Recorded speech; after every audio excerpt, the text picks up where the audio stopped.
한때 베스트셀러로 우리 성도님들 중에서도 많이 읽었을 책이 몽골 이용규 선교사님이 쓰신 내려놓음이라고 하는 책이 있습니다. 이 책 속에 이런 내용이 소개됩니다. 벌러르라고 하는 자매의 신앙 간증인데, 선교사님이 주일 예배를 드리려는데 이 벌러르 자매가 땀에 뒤범벅이 돼 가지고 교회 문을 열고 들어오더랍니다.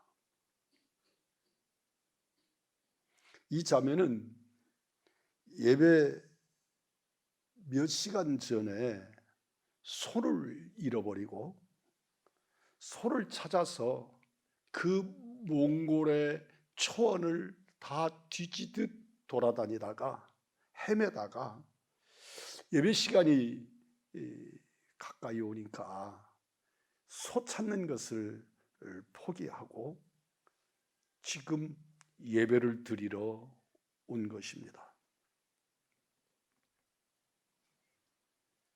그 옛날 우리네 농촌에서 그랬듯이 지금 몽골에서의 소는 삶의 기반이고 큰 목록 재산입니다. 몽골에서 소 한 마리가 보통 일반인의 1년치 월급과도 같은, 예수 믿은 지 몇 달밖에 되지 않는 이 벌러르 자매는 예배를 드리기 위해서 그 엄청난 소를 찾는 일을 포기하고 교회로 땀범벅이 돼서 달려온 것입니다. 놀라운 일은 예배를 마치자 예배당 마당에서 소 울음소리가 들리는 겁니다. 잃어버린 소가 제 발로 예배당을 찾아온 것입니다. 잃어버린 소리를 찾는 일을 포기하고 예배의 기쁨을 선택했더니 하나님은 예배의 기쁨과 소를 찾는 기쁨을 모두 얻게 하셨다고 하는 이용규 선교사님의 간증이었습니다. 왜 성도에게는 예배에 대한 열망이 일어나는 것일까요? 예배 때 하나님과의 만남이 있기 때문입니다. 예배 시간에 하나님과의 만남이 있기 때문에 우리는 내 영혼이 주를 찬양하고 예배를 그리워하고 예배에 대한 열정을 갖는 것입니다. 하나님을 만나면 예배를 드리려고 하는 동기가 확증됩니다.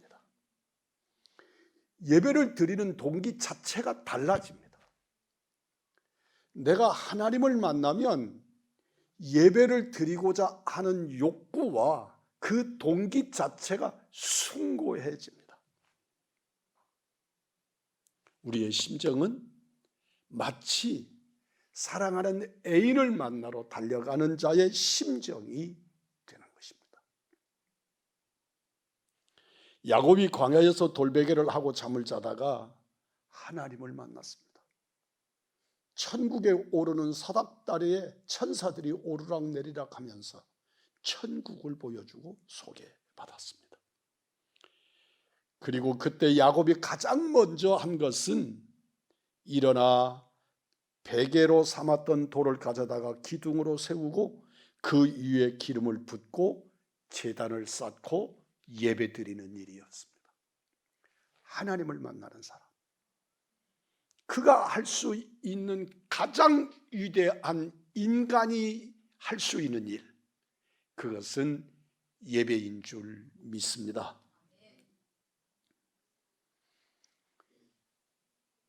나아만 장군이 하나님의 은혜로 나병에서 고침을 받은 후에 그가 한 첫 번째 말이 나는 평생 하나님을 예배하며 살겠다 였습니다.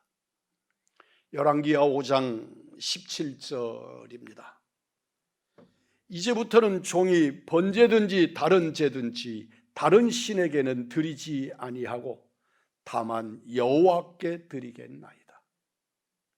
나만의 예배에 대한 은혜를 받고 난 다음에 드리는 고백입니다.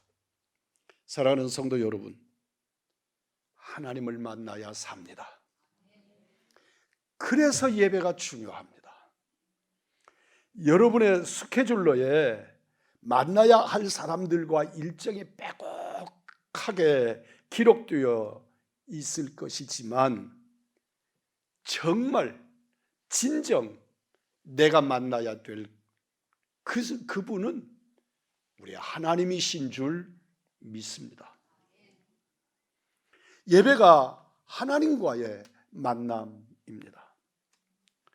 만나고 싶지 않은 사람을 만났거나 불편한 사람, 부담스러운 사람을 만났을 때 우리는 피곤해지기도 하고 불쾌하고 화가 나기도 하고 함께 있는 시간이 아깝기도 합니다. 그러나 정말 만나고 싶은 사람, 사모하고 사랑하는 사람, 감사하고 복된 사람, 그를 만나면 갑자기 그에게 말이 많아집니다. 기쁘고 행복하고 감사하고 시간 가는 줄을 모르고 가슴이 뭉클해집니다. 하나님을 만나는 예배를 드리면 그런 마음의 이상, 그 이상의 마음이 됩니다. 기쁘고 감사하고 행복을 넘어 회개가 터지고 기도가 터집니다. 하루 종일 그 마음 속에 주를 향한 찬양이 있습니다. 하나님을 만나고 나면 우리 안정훈 집사가 찬양 시간에 고백하듯이 내가 겨우 교만했구나, 교만한 사람이구나, 이런 일들이 깨달아지는 겁니다.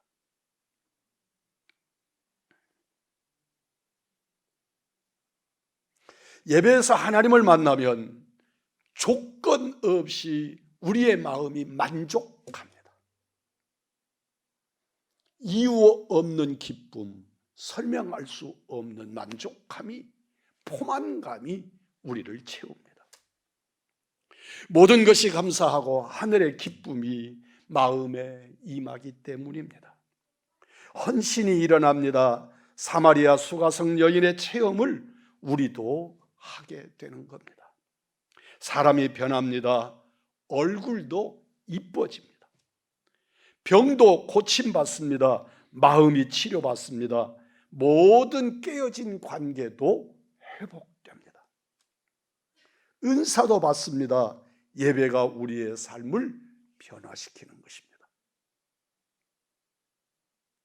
믿음과 마음으로 예배할 때 이런 은혜가 임할 것인데, 오늘 이 시간에 예배하는 여러분이 진실로 우리 구주 예수 그리스도의 임재를 누리는, 주님을 만나는 예배자들이 되기를 주님의 이름으로 축복합니다. 하나님께서 백성들이 제사를 드릴 때 바치는 제물보다 더 받으시기 원하시는 것이 있다고 성경은 말씀합니다. 시편 50편 14절입니다. 감사로 하나님께 제사를 드리며, 그것이 감사입니다. 하나님 앞에 예배자로 나올 때 우리의 심령이 주를 향한 감사로 채워지는 은혜가 있기를 주의 이름으로 축복합니다. 시편 50편 23절입니다.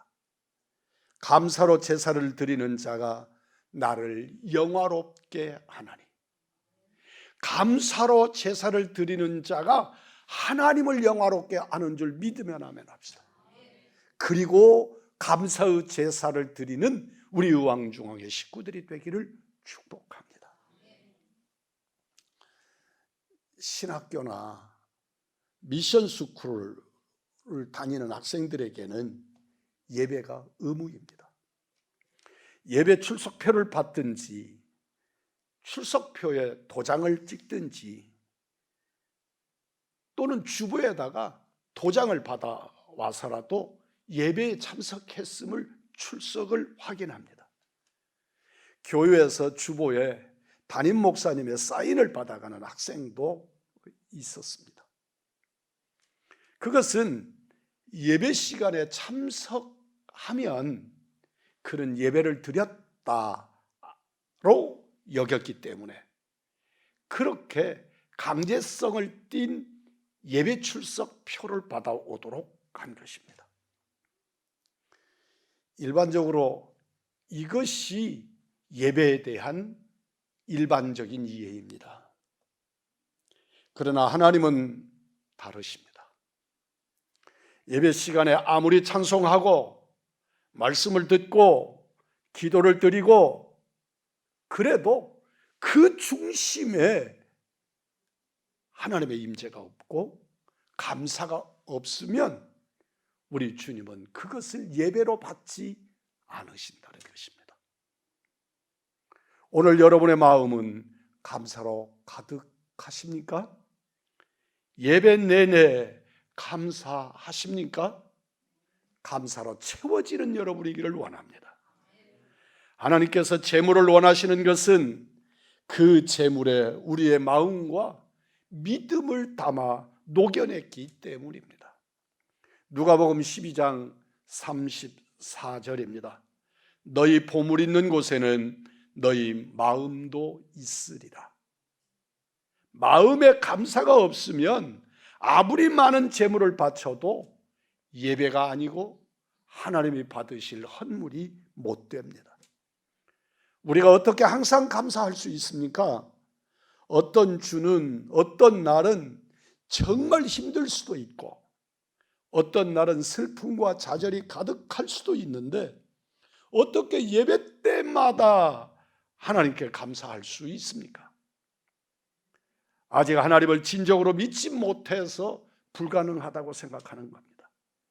내가 받는 은혜가 얼마나 큰지 몰라서 자신이 애쓰고 열심히 돈 벌어 살아가는 줄 알기 때문이기도 한 것입니다. 주님의 은혜로 살고 주님의 인도하심으로 살고 지금 내가 살고 있는 것이 하나님의 은혜인 것을 아는 사람은 그 환경이 어떻든지 지금 내 마음의 상태가 어떻든지 하나님 앞에 드리는 예배가 감사요 은혜요 하나님을 찬양할 수 있게 되는 줄 믿습니다. 우리가 애쓰고 노력한 그 결과는 우리의 삶을 이끌어가고 유지하는 데는 0.01%도 안 됩니다. 하나님을 믿으면 우리는 이미 엄청난 은혜 가운데 살고 있음을 알게 되고 깨닫게 되고 믿어지게 됩니다. 그래서 언제나 감사할 수 있고 우리의 고백은 언제나 감사뿐입니다. 한 집사님이 미장원에 가서 머리를 했습니다. 머리를 자르고 머리를 하여튼 했습니다. 그런데 그 머리가 마음에 들지 않는 겁니다. 보기에 그냥 괜찮은데 본인의 마음에 너무 속상했습니다. 사람들을 만나고 싶지도 않고 사람들이 자기를 흉을 볼 것 같습니다. 저도 머리하고 이런 느낌이 있었던 때가 있었습니다. 그럴 때마다 저희 아내는 괜찮은데 그런데 제 마음이 불편한 겁니다. 그가 머리가 자라는 동안 머리를 다시 할 때까지는 아무도 만나고 싶지도 않고 심지어 예배도 가고 싶지 않았습니다. 그런데 그날따라 구역장에게서 주일날 예배의 메인 안내를 하라고 연락을 받았습니다.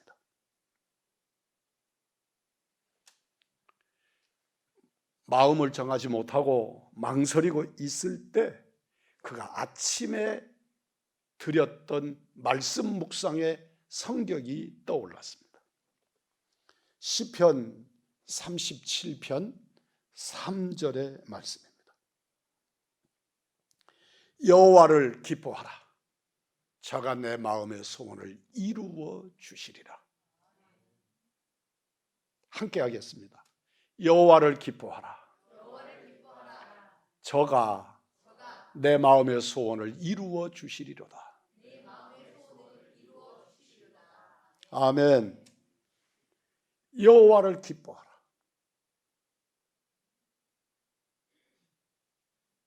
엄청난 복인 것을 말씀을 묵상을 통해서 깨달았습니다. 여호와 하나님이 기뻐하시는 자가 되라. 그렇게 말씀하지 않으시고 여호와 하나님에게 합격한 자가 되라. 그렇게 말씀하지 않으시고 나보고 여호와를 기뻐하라. 그러면 된다. 하고 말씀하시는 것입니다.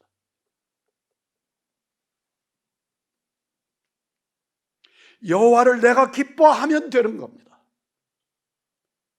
이 여집사님은 저는 오직 여호와만 기뻐하겠습니다. 그리고 모든 것 떨쳐버리고 시종밟게 웃으면서 교회에서 다른 일까지 안내만이 아니고 다른 섬김까지 하면서 마음에 감사를 채워지는 은혜를 누렸습니다. 예배를 드리는 일은 따라서 합니다. 의무가 아니고 복입니다. 오늘 이 자리에 계신 여러분은 복을 받고 복을 누리고 계신 줄 믿습니다. 예배는 의무가 아니고 특권입니다. 누구도 하나님을 모르고 주님을 바로 믿지 못하는 자들이 예배를 사모하는 자가 없습니다. 하나님 존전에 예배자는 특권을 누리고 있는 겁니다. 이런 예배를 드리려면 반드시 마음에 감사가 일어나야 합니다. 시편 100편 4절의 말씀입니다. 감사함으로 그 문에 들어가며 찬송함으로 그 궁정에 들어가서 그에게 감사하며 그의 이름을 송축할지어다. 진성으로 하나님 앞에 나가는 첫 단계가 감사입니다.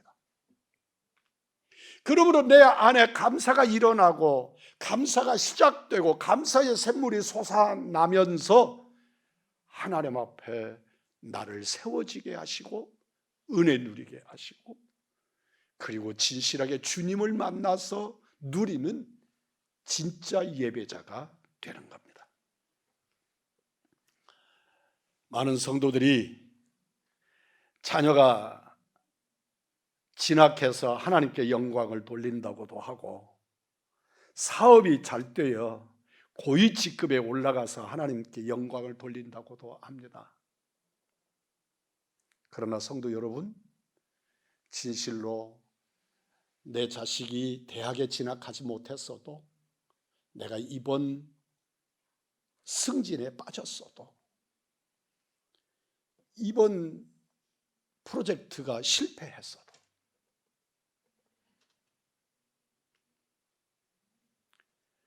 주님 앞에 감사할 줄 아시는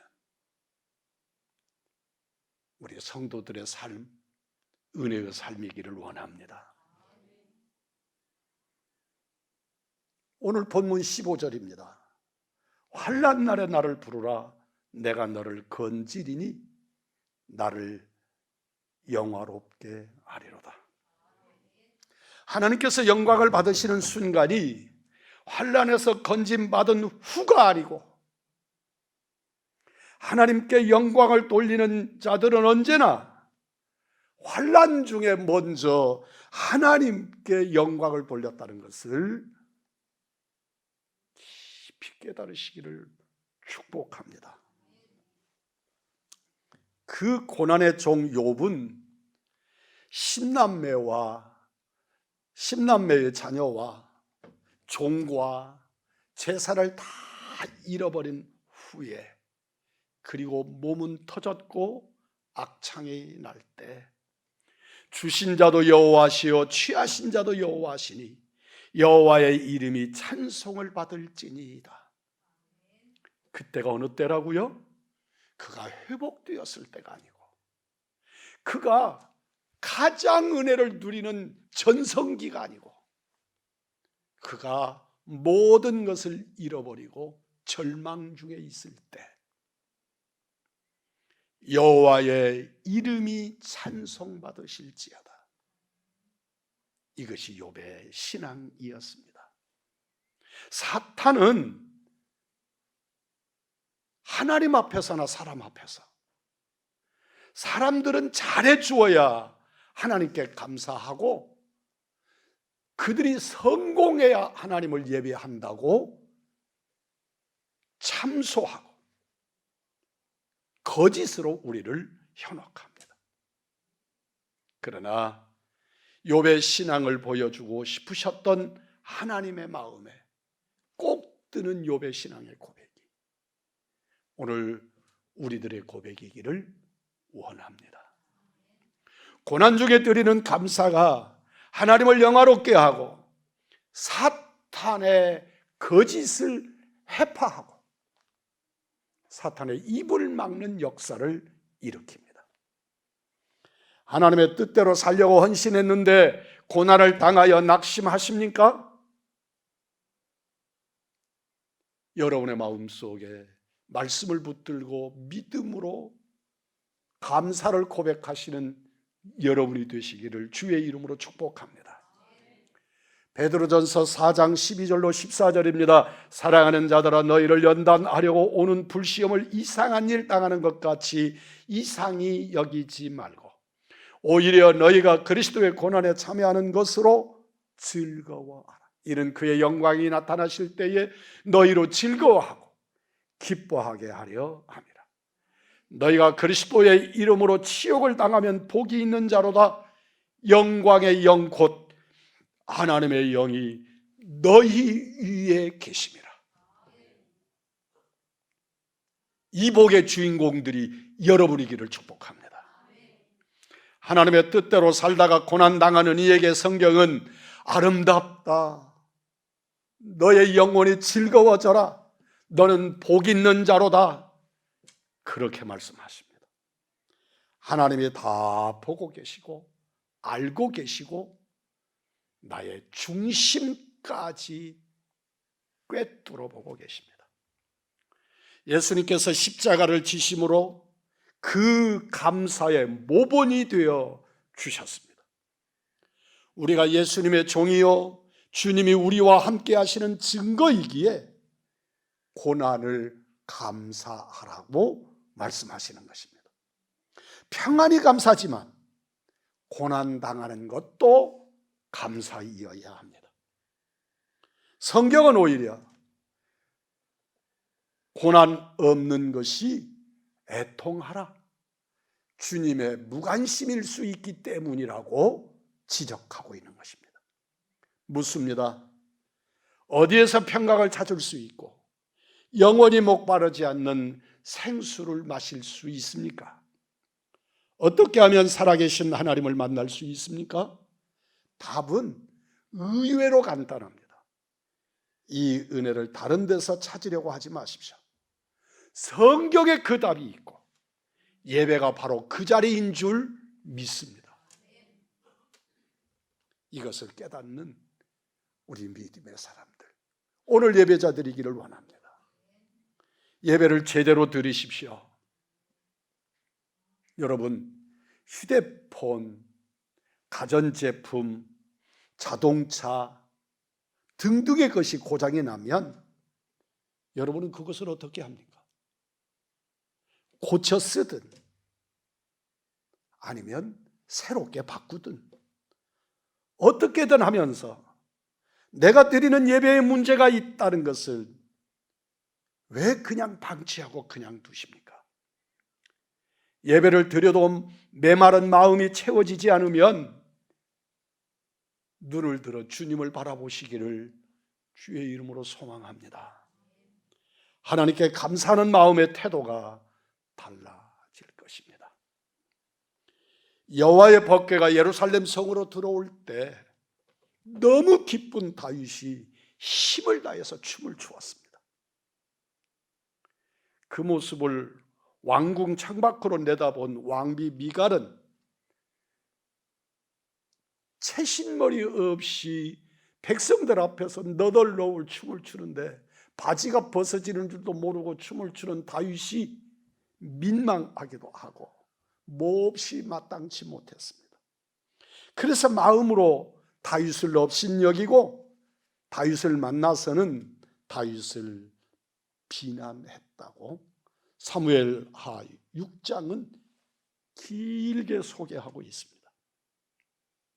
다윗과 미갈은 분명히 하나님을 믿는다고 스스로 말하는 사람들인데 하나님께 예배를 드리는 태도는 너무나도 달랐습니다. 다윗은 하나님을 믿되 하나님을 바라보는 믿음의 사람이었습니다. 그리고 오늘 이 자리에 함께하는 여러분이 다윗 같은 심정으로 예배하는 하나님의 사람들이 되기를 축복합니다. 사무엘하 6장 21절입니다. 다윗이 미갈에게 이르되 이는 여호와 앞에서 한 것이라. 바지가 벗어지는데 왕이 채신머리 없이 덩실덩실 춤을 추는데 미갈은 사람을 보았지만 왕의 체면을 생각했지만 다윗은 놀랍게도 여호와 앞에서 한 것이라. 그리고 뭐라고 대답합니까? 내가 여호와 앞에서 뛰놀리라. 우리 왕중왕교회 성도들이 진실로 예배자가 되어져서 여호와 앞에서 뛰노는 성도들이 되기를 원합니다.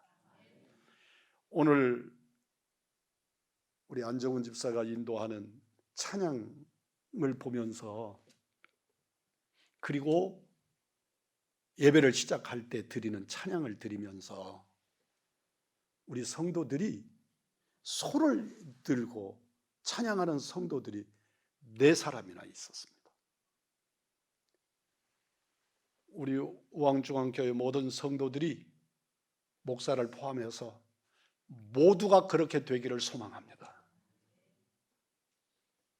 손을 들고 또는 자리에서 일어서고 다윗의 고백처럼 내가 여호와 앞에서 뛰놀리라. 오늘 이 시간에 여러분의 심령이 여호와 앞에서 뛰노는 은혜의 예배자들이 되기를 축복합니다.